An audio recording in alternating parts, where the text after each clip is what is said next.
Halo teman-teman, hari ini kita akan belajar tentang siklus air atau disebut juga siklus hidrologi.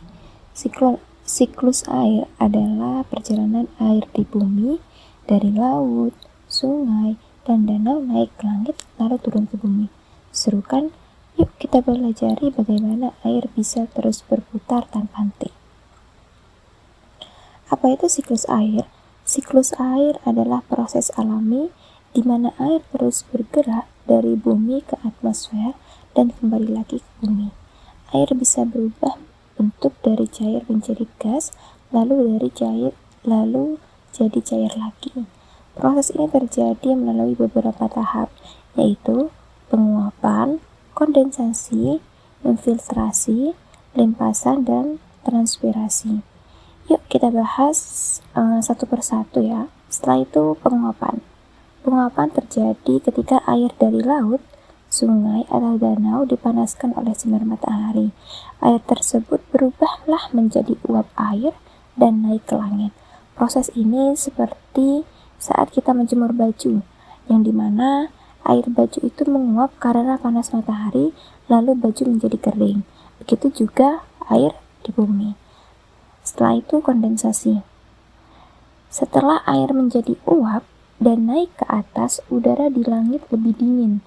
Uap air yang dingin berubah menjadi tetesan air-air kecil. Proses ini disebut dengan kondensasi. Nah, tetesan air itu berkumpul membentuk awan. Kalau awan sudah terlalu berat, airnya akan turun dan terjadilah hujan. Setelah itu infiltrasi. Setelah hujan turun, sebagian air meresap ke dalam tanah. Proses ini disebut dengan infiltrasi. Air yang meresap akan disimpan di dalam tanah dan bisa digunakan oleh tumbuhan dan sumber air bawah tanah. Jadi, air hujan tidak langsung hilang ya, sebagian disimpan di dalam bumi. Setelah itu, limpasan. Tidak semua air hujan bisa meresap ke tanah.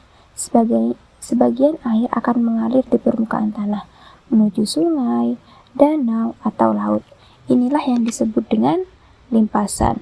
Air yang mengalir ini akhirnya akan kembali ke laut dan dari laut akan menguap lagi. Begitu. Akan terus berulang-ulang. Setelah itu transpirasi. Kalian tahu nggak? Kalau tumbuhan itu juga bisa mengeluarkan air. Kenapa? Karena proses ini terjadinya disebut dengan transpirasi. Tumbuhan itu mengeluarkan uap air melalui daunnya ke udara. Air itu berasal dari akar yang meresap air dari tanah. Jadi tumbuhan juga ikut membantu menjaga siklus air di bumi. Apa sih pentingnya siklus air? Siklus air ini sangat penting untuk kehidupan di bumi. Tanpa siklus air, kita tidak akan punya air bersih untuk minum, mandi, atau menyiram tanaman. Siklus air juga membantu tanaman tumbuh dan juga lingkungan tetap seimbang. Jadi, kita harus menjaga bumi agar air tidak tercemar ya. Setelah itu kesimpulan dari penjelasan yang sudah saya jelaskan ialah siklus air adalah perjalanan air yang tidak pernah berhenti. Air dari laut, sungai menguap, membentuk awan, turun menjadi hujan, lalu kembali ke laut. Nah, siklus ini memastikan kita selalu punya air untuk hidup dan membantu bumi tetap hijau dan sehat. Keren banget kan? Terima kasih, itu yang bisa saya sampaikan. Kurang lebihnya mohon maaf. Assalamualaikum warahmatullahi wabarakatuh.